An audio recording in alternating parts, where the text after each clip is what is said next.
Shalom. Je veux juste faire une vidéo pour montrer que c'est Jésus-Christ qui a fait rentrer le péché dans le jardin d'Éden. William Branham, il le dit, hein. C'était lui. C'était lui le serpent. Vous savez pourquoi? Parce que, regardez, il y a une autre Bible que William Branham nous a donnée, c'est la nature.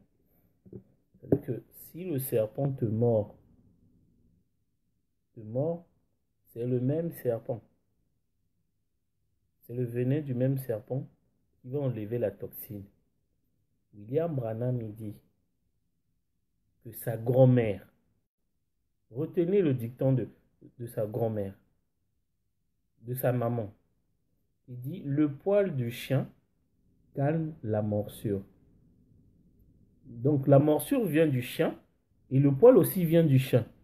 Donc c'est le même chien qui a mordu, c'est les poils du même chien qui vont calmer la morsure. Exactement Jésus-Christ. Jésus-Christ, c'est lui le serpent. Je veux lire les Écritures. Donc Dieu, il a utilisé toujours la même personne qui a fait rentrer le péché. C'est la personne qui a fait rentrer le péché. C'est la même personne qui vient l'enlever. Voilà. C'est comme les mamans nous faisaient. Quand tu renverses quelque chose, tu fous le bordel. Il te dit, viens enlever ce que tu as, le bordel que tu as foutu. C'est exactement le principe de Dieu. Donc le diable, il a foutu le bordel. Et Dieu a reconstitué le serpent. Le même. Il n'y a pas un autre. Jésus-Christ était dans le jardin d'Éden. C'est lui. Il a fait rentrer le péché par Ève. C'est le même Jésus qui viendra ôter le péché qu'il a fait rentrer. Le dicton de la maman de William Branham est bon. Le poil du chien calme la morsure. Voilà. C'est toujours le même animal. Il n'y a pas une autre personne. Il n'y a pas une personne qui a mordu, une autre qui vient enlever avec ses poils. Non. Le même chien. C'est Jésus-Christ. Si nous prenons les Saintes Écritures, Christ, prédication Christ du 21 février 1955, paragraphe 24. Prenons les Saintes Écritures. Remarquez, la génisse devait être rousse, et le rouge est le signe du danger. Cependant, le rouge est le signe de la rédemption, et avez-vous déjà remarqué que dans la Bible, vos péchés sont représentés comme écarlate, le rouge. Alors, pourquoi le rouge? Tout. C'est comme ma mère avait coutume de dire, ce vieux dicton qui dit, le poil du chien calme la morsure. Amen. Paragraphe 25. Lorsque Christ, dans l'Ancien Testament, a été représenté sous la forme d'un serpent, pourquoi le Seigneur Jésus-Christ est-il représenté par un serpent? Parce que c'est là, le serpent représentait le péché et Christ a été fait péché pour ôter le péché. Donc Jésus-Christ ne peut pas ôter le péché de quelqu'un d'autre.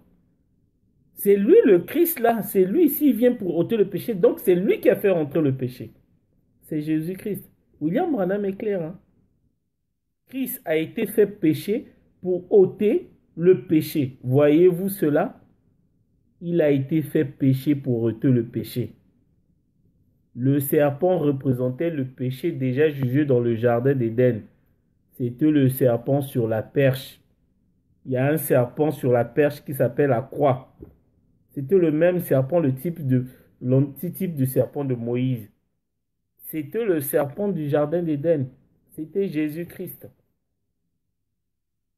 On va vous donner comment était Jésus-Christ. Jésus-Christ était très grand.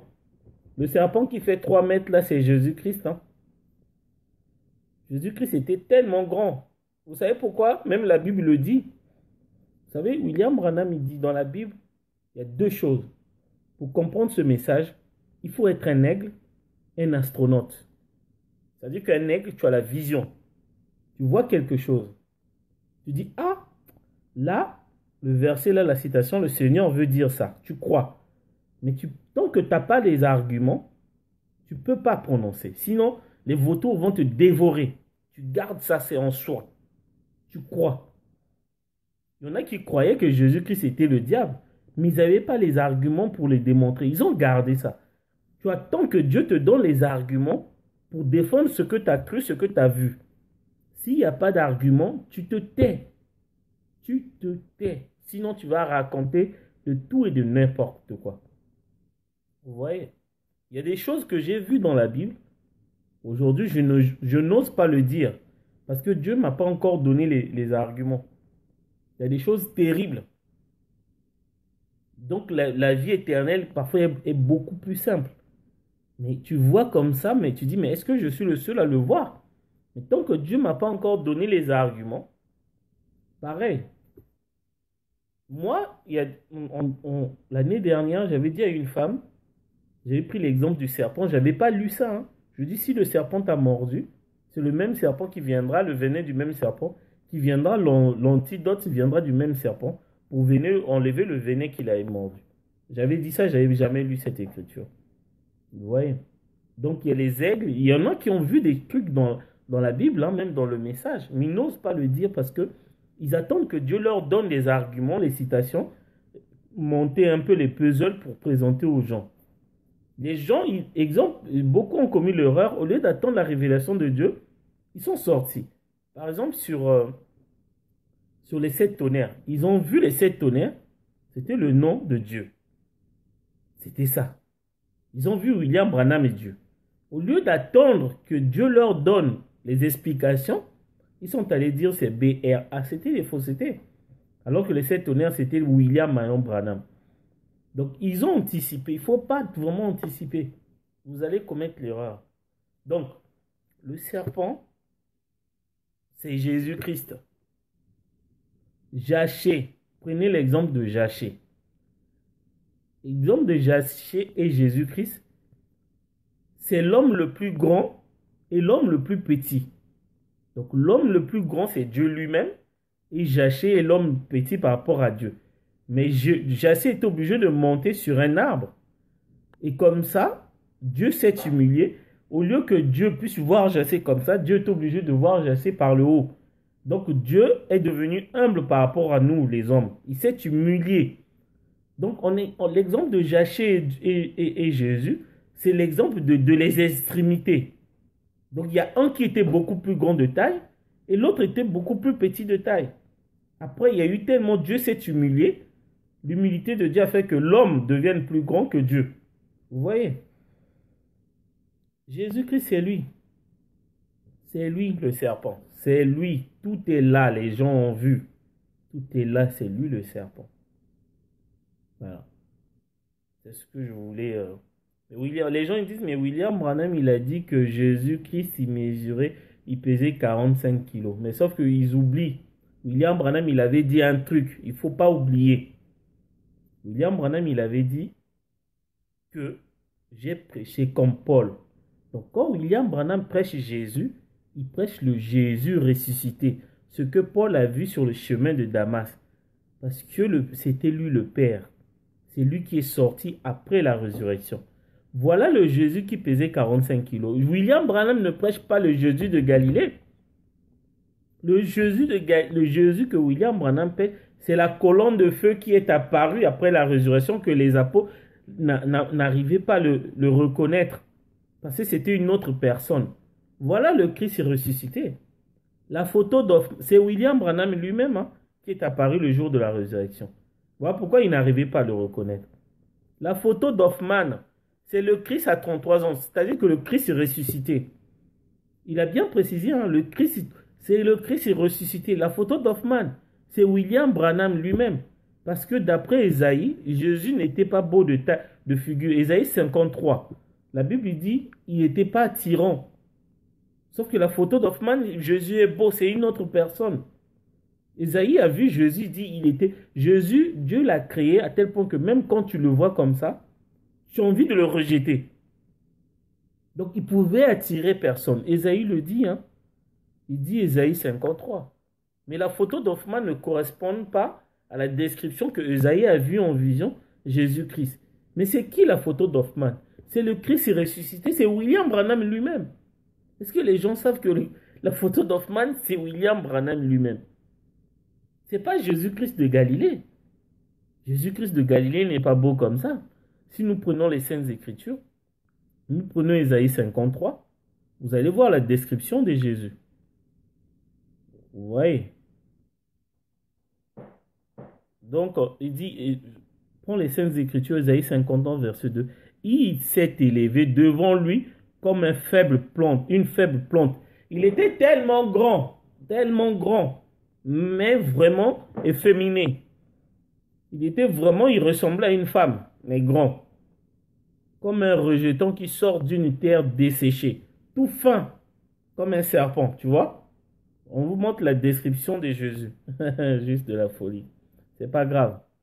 Vous savez, la parole Paul, il disait que la prédication dans 1 Corinthiens 1, verset 18, la prédication de la croix est une folie pour ceux qui périssent.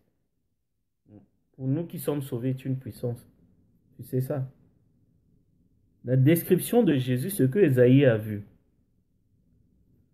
Il s'est élevé. Il n'avait ni beauté, ni éclat pour attirer nos regards. Et son aspect n'avait rien pour nous plaire. L'aspect de Jésus-Christ n'avait rien pour nous plaire. Mais quand on prend la photo d'Hoffman, on prend la description que Isaïe a vu Jésus, on voit que la photo de moi, c'est beau, c'est un bel homme. Mais la Bible dit qu'il n'avait ni beauté. La photo d'Hoffman, c'est le Christ ressuscité. Le Christ a 33 ans. C'est Dieu lui-même. Ce n'est pas Jésus-Christ de l'homme de Galilée, puisque Jésus-Christ n'était pas beau. Il était tout fin. Ésaïe est en train de le décrire. La photo d'Hoffman, c'est William Branham lui-même. Parce que c'est lui qui est ressuscité après la résurrection, que les apôtres n'arrivaient pas à le reconnaître. Vous savez que la personne qui est ressuscitée, c'était Dieu lui-même. C'était Dieu lui-même. C'est lui qui est apparu. Les gens ils disent, mais il avait montré les plaies. William Branham, il dit, mais les plaies, ce n'est pas un signe de résurrection. Dieu, n'importe qui peut faire apparaître les plaies. Hein? Ce n'est pas un signe de la résurrection, les plaies. Le signe de la résurrection, ce sont les caractéristiques. Comment les disciples sur le chemin de Maïs l'ont reconnu. Parce qu'il a répété les choses qu'il faisait quand il était en vie. Or, Jésus, quand il était en vie, il y avait parfois Dieu qui parlait et parfois Jésus-Christ qui parlait. Il y avait deux personnes. Vous voyez? Donc, quand Dieu parlait en Jésus, Jésus faisait des choses. Donc, Jésus, avant qu'il parle, Dieu lui montre les choses, lui, il répétait comme un perroquet. Vous voyez? Nous pouvons, si on prend les Saintes Écritures, il le dit, hein, il est clair. Dans le rideau du temps, du 2 mars 55, paragraphe 22, il y avait deux personnes qui parlaient tout le temps. La personne de Jésus-Christ parlait et Dieu aussi parlait en lui. Tantôt c'était Christ lui-même, tantôt c'était le Père qui habitait en lui qui parlait. Amen. Vous voyez, il y avait deux personnes. Donc sur le chemin de Maïs, le Dieu qui parlait en Jésus-Christ quand il marchait en Galilée, c'est lui qui était apparu. Voilà pourquoi ils l'ont reconnu. Comment ils l'ont reconnu, les disciples, sur le chemin de Maïs? Quand il a rompu le pain, il a répété ce qu'il avait dit dans Matthieu 26. Prenez ceci est mon corps, buvez ceci est mon sang. C'était la Pâque. C'est là où leurs yeux s'ouvrirent, ils ont reconnu les mêmes paroles que Jésus avait dit avant sur la Sainte Seine, dans Matthieu 26. C'est là où ils ont reconnu. Il dit, mais voilà pourquoi notre cœur brûlait au-dedans de nous lorsqu'il parlait. C'était Dieu lui-même. C'est le Dieu qui parlait en Jésus qui est apparu. Il répétait les mêmes paroles qu'il disait quand il était en Jésus dans Galilée. Voilà pourquoi on l'a reconnu. Vous voyez, Jésus-Christ, c'est lui le serpent qui est venu, qui a fait entrer le péché. Et c'est le même serpent qui devait ôter le péché. Retenez le proverbe de la maman de William Branham. Le poil du chien calme la morsure. Donc la morsure vient du chien, le poil vient du chien, toujours le même animal. Donc le péché aussi, l'antidote viendra que du même serpent. Le même serpent qui a fait rentrer le péché, c'est le même serpent qui viendra rentrer le poison qu'il a fait. C'est ce qu'on appelle l'antidote. Vous voyez? Et si nous prenons la dernière citation, Vous voyez, donc je prends les Saintes Écritures, les eaux de séparation du 21 janvier 1955, paragraphe 8. Je peux même aller jusqu'à la fin. Vous allez voir où il dit que non, c'est l'antidote. Il parle de l'antidote. Vous voyez, paragraphe 8. Il vous faut, il vous faut avoir l'antidote. Vous avez entendu le vieil adage, on guérit la morsure du chien avec le poids du chien. Vous voyez? Donc l'antidote viendra toujours de l'animal qui vous a mordu. Et William Branham, il est en train de parler. Il faut l'antidote. Le vieil adage, on guérit la morsure du chien avec le poids du chien. Eh bien, c'est vrai. C'est parce que c'est une partie du chien. La même chose s'applique donc s'il faut. Si le péché est venu par la mort, il faut la mort pour lutter contre le péché. Voyez? Et ainsi, tout même la vie elle-même vient par la mort. La vie physique vient par la mort, le savez-vous? La vie physique vient par la mort. Comment vient-elle? La première chose que nous faisons, nous voyons que la nourriture que nous mangeons est constituée de transforme en sang et le sang devient notre vie. Il y a quelques temps, je parlais à un médecin. Le docteur, c'est vrai, chaque fois que nous prenons un repas, ma vie se renouvelle. Il a dit, c'est vrai, voilà. Donc, l'antidote viendra toujours du même animal, une partie de cet animal. Et la partie là, c'était le sang. Voilà. Donc, le sang qui a fait rentrer le péché, c'est le même sang qui va nous donner la vie. Pour ôter le péché, William Branham est clair. Voilà.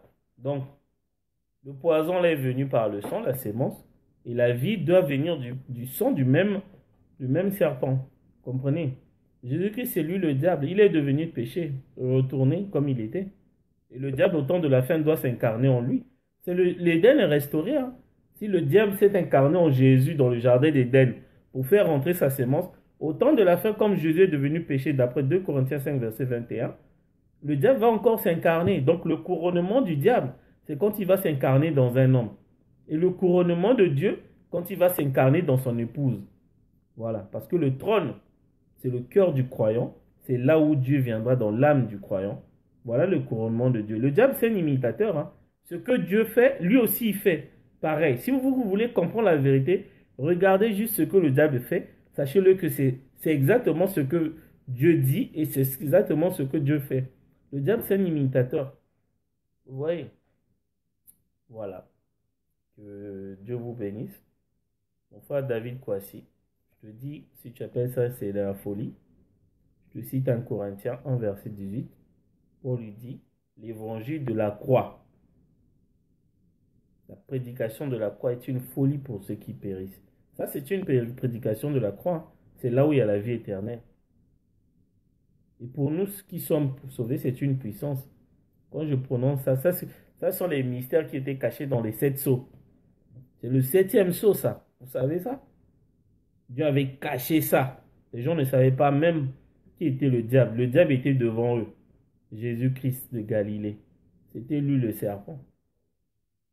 Il était très grand, très très grand. Et il n'était pas beau de regard. Il n'était pas attirant. Que Dieu vous bénisse. Qu'Élohim, la gloire, l'honneur reviennent à Elohim et William Branham. La terre là sera détruite. Hein. Vous savez ça? Le feu va sortir de la terre. La terre là. Le feu va sortir. Vous savez, les présidents là, ils ont construit des bunkers sous-sol, croyant qu'il y aura une guerre atomique. Mais sauf que c'est eux qui vont crever. Ils voulaient fuir pour laisser la population. Dieu va commencer par eux. Ils vont être cuits à point sous-sol avec dans leur bunker parce que le feu va provenir de la terre. Je vous ai envoyé la vidéo. C'est comme ça que ça va se passer. Que Dieu vous bénisse.